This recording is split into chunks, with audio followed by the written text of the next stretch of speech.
Tell me what AFib stands for and what it means.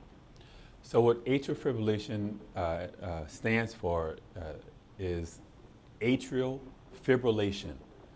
And what is atrial fibrillation is an arrhythmia in which the normal electrical conduction, the normal electricity inside the heart in the upper chamber, which normally beats anywhere between 60 to 90 beats per minute when we're at rest, spontaneously jumps up to 300 to 500 beats a minute.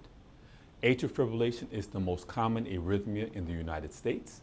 It is the most common arrhythmia in the world.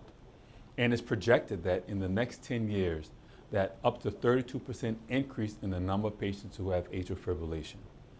1 in 4 people over the age of 40 will be impacted by AFib at some point in their lifetime.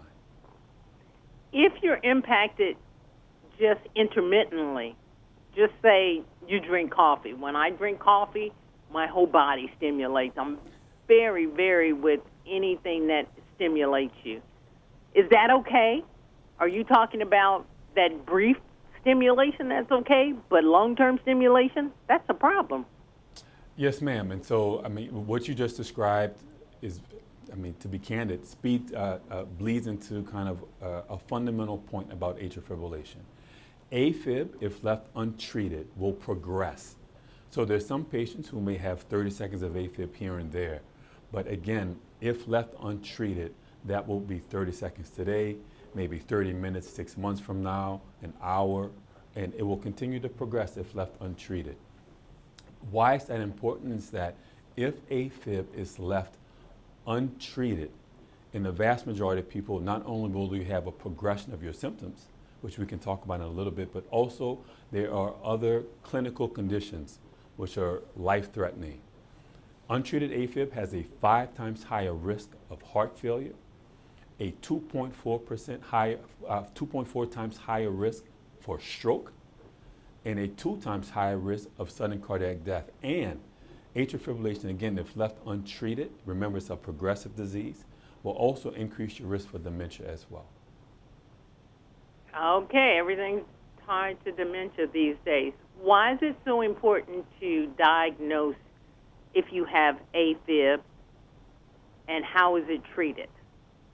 Well, as I alluded to, if left untreated, these things I talked about, heart failure, stroke, sudden cardiac death, these are all irreversible things. So if not treated, a person's risk for those will unfortunately come to fruition.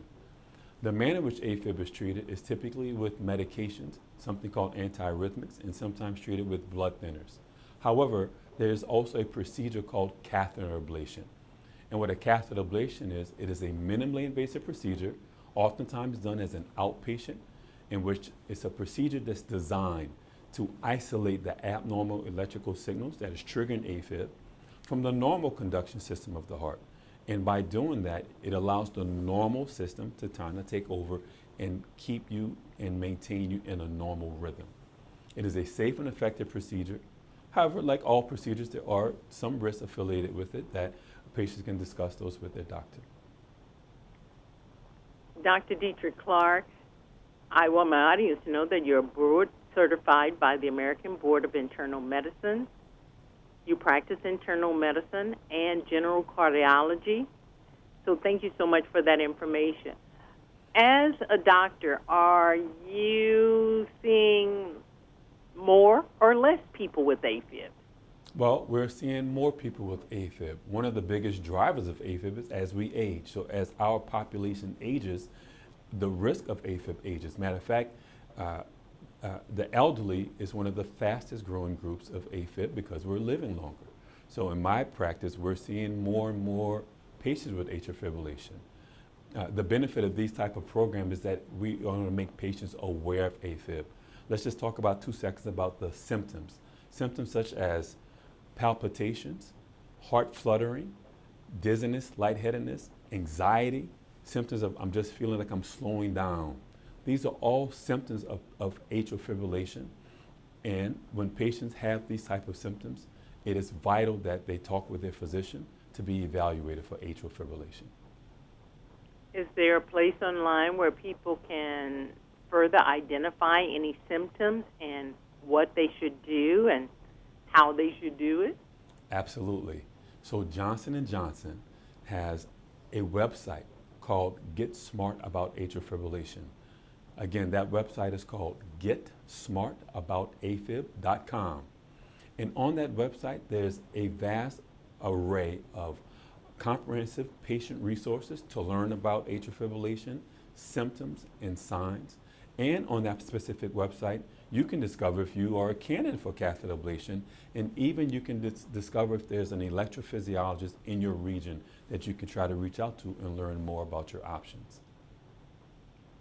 Dr. Deidre Clark, I know you're a cardio electrophysiologist, and you're very, very good at explaining. So I want to thank you for stopping by the Valder Beebe Show, and you've been a treasure. So have a great day. Ma'am, it's been my privilege, and I say thank you, and I talk with you soon. Hi, I'm Valder Beebe, host of the Valder Beebe Show.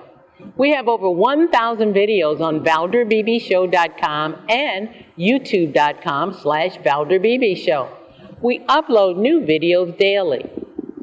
Our site is a modern baby boomer platform with news and information important to boomers.